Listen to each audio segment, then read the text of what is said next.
Welcome to Ideas in Action, a television series about ideas and their consequences. I'm Jim Glassman. This week, video game design. It's not all fun and games anymore. If you thought video games were for kids, consider this. It's a $22 billion industry that's moved from being a pastime into prime time. Video games are being used to train soldiers how to fight, surgeons how to perform operations, and kids how to read. Joining me to explore this topic is Professor Peter Rodd, Director of the Linda and Mitch Hart E-Center at Southern Methodist University. The topic this week, how video games may change the way we live, work, and learn. This is Ideas in Action.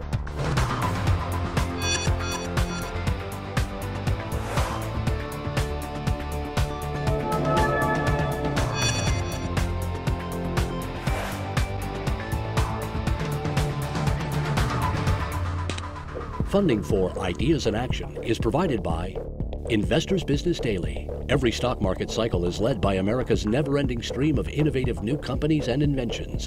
Investors Business Daily helps investors find these new leaders as they emerge. More information is available at investors.com. The video game industry has grown like wildfire. From its early incarnation over 40 years ago to today's increasingly sophisticated, realistic, and often violent games. As the technology progresses, some observers are cautioning that we should consider how this blurring between the virtual and the real could affect the way we live and learn. Schools of higher learning are now offering advanced degrees in video game design. Southern Methodist University has one of the largest in the country. Since 2005, 350 students have received master's degrees and now work in over 100 game design studios around the world. No wonder the industry is hot. But what are the consequences of accepting video games into almost all aspects of our lives? Peter Rodd, let's begin by just kind of laying out the scope of the video game industry. It has just boomed over the last 10 or 15 years. How big is it? Worldwide, it's over $50 billion. As a matter of fact, today, the revenues from the video game industry exceed the combined revenues of music and other forms of video. So video games are exploding and are truly now the preferred form of entertainment of people from the young ages to older ages. What about compared to movies? It's bigger than movies. It's the video game industry, in terms of box office revenues, the revenues from video games are actually exceeding and have been since about 2000, 2001. And how many people play video games? Some research came out of the Pew Foundation, and they found out that over 96, 98% of young people play video games. But what is really people do not know is that women constitute a much larger proportion than boys who are under 17 who actually play video games. So now you have video games as a result of, for example, the introduction of the Wii in retirement homes. Even older generations are playing video games. Now, you're saying women over 18, or so older women versus younger men? That's right. That's really not exactly what people think about when they hear about video games. Now, the other thing is that video games are very expensive to produce. I mean, more than a movie, right? They are very expensive. Some can be as expensive as some movies. Of course, some movies today are upward of $100 million to produce. But you can easily spend, on average, I would say, between 3 to 5 years making a game that will cost over $20 million to make, and that's just day in and day out. You would have 50, 100, 200 people involved at any point in time making that video game. Oh, and games have also become the most popular app on the iPhone and on other phones. And what does that mean for the future? Is that the way people are going to be playing video games? As a matter of fact, social games are now quite interesting. There are games now that people play on Facebook. And these are not games that you would play for hours on end, but you'd play them a few minutes here, a few minutes there. Other folks are finding that playing a video game on their phone in the evening while they're waiting for something or standing in line at the grocery store is a way to pass time. And to make it even more interesting, now that we've got interactivity and network interactivity everywhere, you can now play games with other folks. For example, one of the local companies here started Words with Friends. So instead of playing words, a game by yourself, now you're playing with everybody else, which brings the community aspect into video games. And that's a very strong aspect. So I didn't realize that was a Dallas company. Yes. That has become a hugely popular game. It's a very popular game. And what you were saying, I think, about video games as a pastime, I found myself at the gym, for example, playing Scrabble. Right. Because it really does, the minutes tick off very quickly when that happens. Exactly. And it's challenging to the brain. I think we're finding that there's a difference between reading a book, watching television, watching a movie, and playing video games. All of those are very important activities, human activities. But what's really interesting about video games in juxtaposition to watching, let's say, a TV series or even a movie, your involvement is as an actor. You're not a passive viewer anymore. You're actually participating in the design of the people that made the video game. How are video games driving technology in other sectors of the economy? It's a very important question for us. One of the things that I personally think we shouldn't be called Homo sapiens. We're not that wise. We should be called Homo technologicus, those who use technology. Technology has a way of actually changing us profoundly. As we make technology, we leave a piece of ourselves in it, and then in return, we become very different people than we were before technology that we've invented. One of the things that video games have done for us, for young people that we see, for example, is that young people are much more adept at managing resources now. Because in a video game world, you really have to manage the resources as you're going on a campaign, if you will. That's very, very different than the normal young person who basically gets things in chunks. I do this, and then I do this, I learn this, and then I learn this. The other thing that's fascinating to me is this: there's no fear of failing in video games. As a matter of fact, video games teach you that you can learn through failure, as long as you know that you're going to win at the end. And that same kind of process can be translated into, for example, simulations for pilots or for people in other walks of life. And we've had that. We've had the War College, we've had war games, we've had simulations for pilots, commercial pilots. You learn how to land the plane on water without engines by practicing it many, many, many times in the safe confines of a simulation, of a video game in some sense.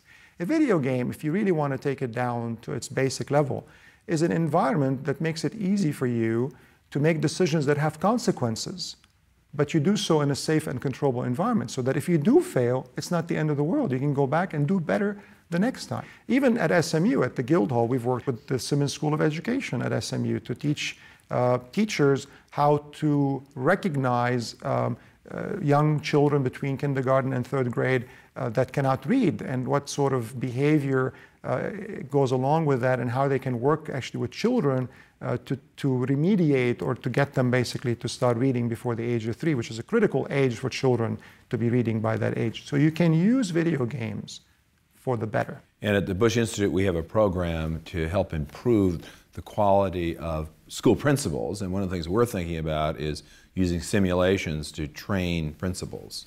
Absolutely. Anything. I think our future, if I think about what is our future, what is the 21st century and how it's different, and what is the impact of video games on education, I think it is the ability to exercise decisions in a simulation, in a simulated world, in a virtual world, and see what the effects are, understand the connections between the cause and the effect, and learn how to do things better in a visceral way. Not reading about it, but actually living through it and actually seeing with our own 2 eyes and eventually sensing with our other senses what the implications are, both intended and unintended consequences. I think video games are the 21st century's form of human expression. But how about the transition from the virtual world to the real world? I mean, is that a kind of a smooth elision, or do people have a hard time making that translation? Human beings actually have the ability to suspend disbelief. Any one of us who's lost 6-8 hours reading a book, any one of us who shed tears in a movie, we believe that we were there. We empathized with the action that is taking place. That is a normal function of human beings. At the same time, even young people know that when Coyote falls off the cliff and falls to the bottom and comes back, that's not real. We have the ability to live both in the real world and in the imagined world. But some people say, psychologists, for example, that too many young people especially kind of get caught up in these virtual worlds. And we hear stories about what can happen. Is that something that you see, or is that sort of an aberration? Actually, I look at that as a positive. I look at that as an opportunity. If we can have a child forget themselves in a video game for 6 to 8 hours, I want to know what that is.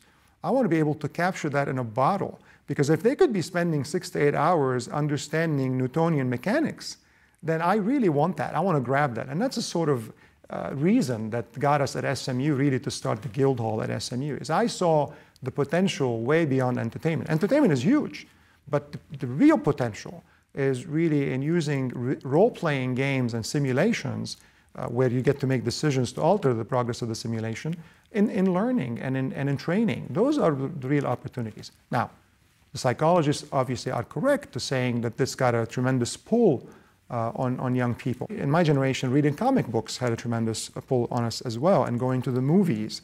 So it's really not that different. It's a progression from the pen to radio, television, to pixels on a screen. That's really a natural progression of technology. Do you think that kids can get addicted to video games in a way that's negative? We can get addicted to anything. I think this is where we as parents have to get in and say, okay, that's enough. Come inside now. You've been playing outside long enough. Come in and do your homework. Children have a tendency to stay in the moment. Whatever it is that they're doing, they'll continue to be doing. It is our job to regulate how much time they spend studying, eating, watching TV, playing outside, and playing video games. What is your response to criticisms about the violence in video games? I mean, I've seen some of these video games that are pretty horrific. Do you think that, first of all, do they have a negative effect on the people who are playing them? There is no evidence out there that there is an effect of violence in video games on human beings. I don't believe that, for example, that video games can teach behavior or can alter behavior. There's no evidence of that whatsoever. If anything, if that were true, then we should have had a 10,000-fold increase in murders around the world as a result of video games. But really, the true story, Jim, here is that maybe 2–3% of video games get 95% of the attention of the media. Most games are about Mario jumping up and down and doing something, or Lego Wars, or these are the games that are being played today. Madden football. Violence is abhorrent, and violence is a bad thing in our society. But violence is part of movies. Violence is part of books. Violence is part of our behavior. I don't think I can point to video games and say there's any more violence. You mentioned Guildhall a couple of times. What does that mean? The Guildhall is the premier video game graduate education program in the United States and the world. It is a master's degree program. It's a 2-year program in which we take individuals from the art discipline and the design discipline and the programming discipline, and we bring them together and put them through a 2-year program, and they end up with a master's degree, learning not just the theory, but also the practice of making video games and how to make them in teams. And was that controversial? I mean, Southern Methodist University, a lot of people would think of it as, pretty conservative, traditional university, and here you have, as you say, the premier video game master's degree granting institution. That's kind of unusual, isn't it? It is. Initially, it was controversial. People didn't understand that. The unfortunate thing we have is the word game. People associate frivolous with game. And it couldn't be farther from the truth. As a matter of fact, I would not have engaged in it. I know the university would not have engaged in it if we didn't see beyond that. And what I saw, is that truly video games are a form of human expression. They are a continuation of radio television. It's our ability to use the intermediation of technology and networks to bring communities together. And instead of writing with ink, if you will, or writing with words on a piece of paper, we can now communicate via pixels on a screen. What is there that's really academic about a course of learning how to be a video game designer? There's a lot of theory behind it. Now, that theory is not just in the purview of video games. You know, things like color theory, things like using textures and sound in order to create an ambiance that will get you to go left instead of going right. It's animation, it's virtual reality, it is the ability to create artificial agents, artificial intelligence agents that would react to you as if they were real and anticipate what you're going to do, and learning systems. The first time you play it, maybe it's not as hard, but then as you progress through it, it becomes harder.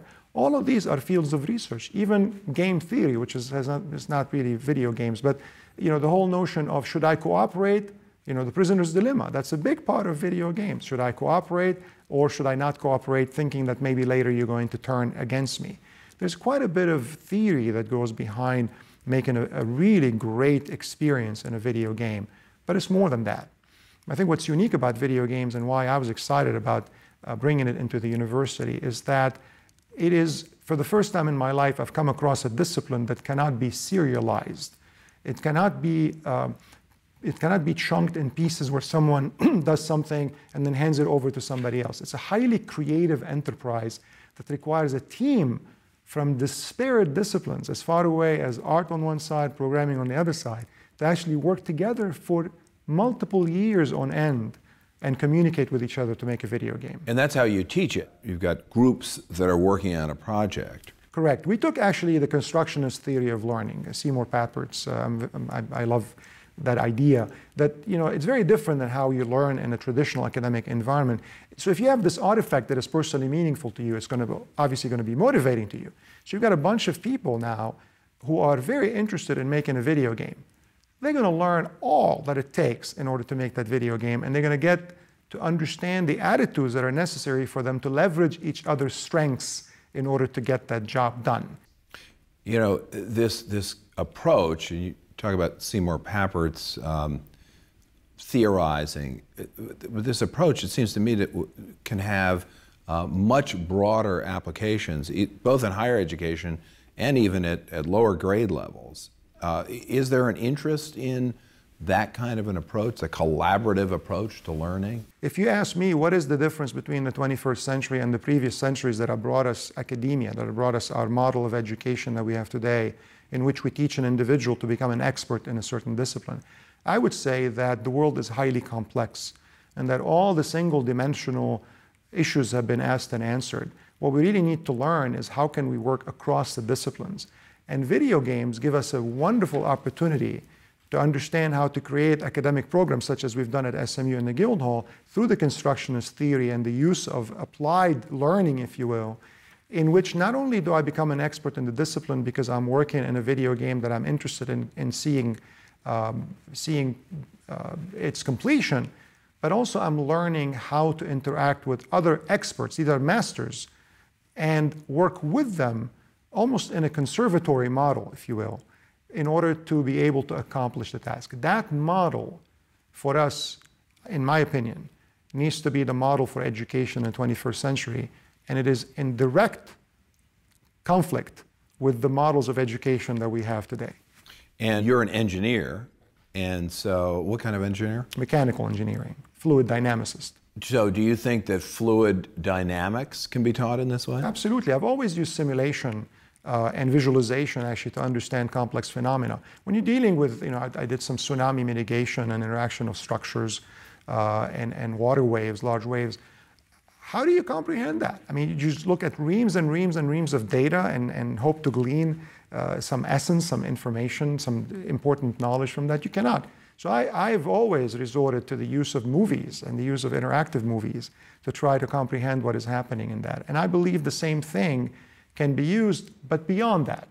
We can teach engineers how to work together through the undergirding of technology and video games, which is not being done today. What about civics, or kind of teaching young people, who are the ones who are using these video games, although, as you say, it's becoming more broad, teaching them how to get along in this kind of complex society that you're talking about, what moral responsibilities they have in society. I mean, do you think video games can actually teach that? Absolutely. I think video games can put a young person in a situation where they can make a moral decision and see the consequences of that in a safe and controllable environment, and actually viscerally experience that, as opposed to pontificate about it in a classroom environment and say, yeah, well, I would do that, or I would do this in a case study. I think bringing case studies to life is an amazing thing. Let me give you even an easier example. Let's say we've always had this trouble. We want young people to understand history in context. Well, let's say you would really like young people to understand the Battle of Gettysburg.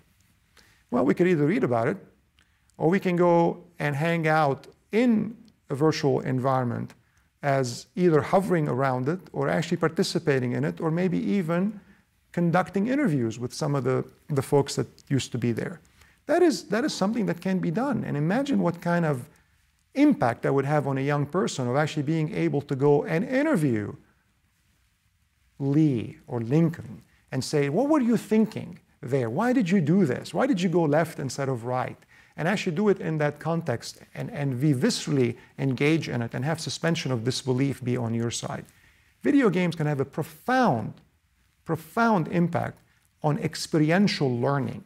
Learning by experience, learning by doing, learning by being there, as opposed to, say, learning French by listening to tapes. I can actually be roaming the streets of Paris and interacting with real people in real French. Peter, you say can make a video game like Gettysburg where you can talk to Lee or talk to Pickett or talk to Meade. But actually these video games, at least to my knowledge, are not being made. And instead we have video games about soldiers and dragons and slaying the evil prince. But will such games get made? I mean, they're very expensive to make and they are educational. It's really, you've put your finger on the essence of the question here, and it's all about market economics, obviously. Today, it's very expensive to make a video game, and then the way you recoup the money is by selling millions of copies. Now, there are two things that are going to happen shortly in the next few years that are going to make a difference. One is we've already seen in action, and that is the introduction of the Nintendo Wii and the Xbox, Microsoft's Kinect, and Sony's Move. What it is that finally, we the technologists are paying enough attention to put the human being at the center of the whole equation, as opposed to expecting human beings to basically serve the machine and learn everything about the machine. So these interfaces are going to make it a lot easier for us as human beings to interact with the technology. And that is essential if you're going to basically make the technology disappear and make those sorts of experiences that we're talking about very valuable for young students and older students. One. Two, the other thing that has to happen is, today when you want to make a video game, it's essentially like inventing the camera to make one movie. It is still a very, very young industry. And what's going to happen is that the technologies of actually making a video game are going to become more standardized and more broadly available. And they're obviously going to become cheaper, and you're going to have reuse. You're going to have the ability essentially to use things from previous times, so that the cost of making one of these video games for learning will come down to the point that it's actually broadly affordable. Is there a specific game that reflects some of the ideas that you're talking about now that you could tell people about? Muzzy Lane makes a game about Second World War in which you can actually go in and take either side, any side you want. And you can, marshal your forces and worry about the internal politics and the unions and, how much money you've got and how much raw iron you've got. And you can begin to understand how complex it was to make decisions. And as you progress through the game, you can see what the impact is and what the effect is based on the decisions that you've made. Beyond education, beyond history or engineering, are there ways in which video games are going to become integrated into our lives, or sort of the techniques of video games over the next 20 years? Yes, I think we're going to realize as human beings that it's very, very difficult to move human beings from point A to point B. And I'd love to be places where I can't physically be.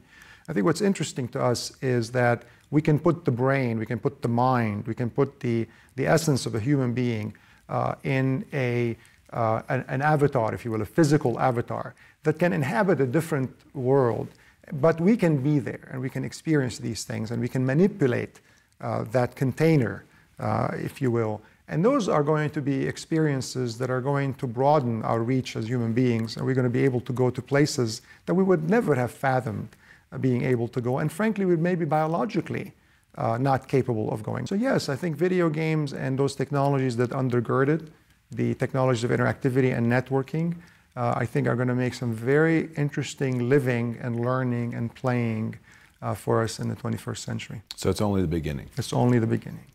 Thank you, Peter Rod. Thank you, Jim. My pleasure. And before we go, I want to remind viewers that you can catch Ideas in Action whenever and wherever you choose. To watch complete shows, just go to our website, ideasinactiontv.com, or download a podcast from the iTunes Store. That's it for this week's Ideas in Action. I'm Jim Glassman. We'll see you next time.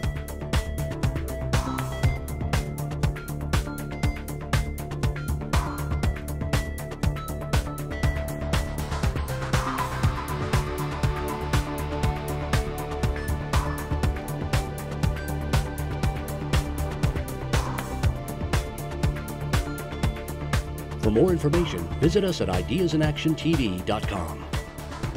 Funding for Ideas in Action is provided by Investors Business Daily. Every stock market cycle is led by America's never-ending stream of innovative new companies and inventions. Investors Business Daily helps investors find these new leaders as they emerge. More information is available at investors.com. This program is a production of Grace Creek Media and the George W. Bush Institute, which are solely responsible for its content.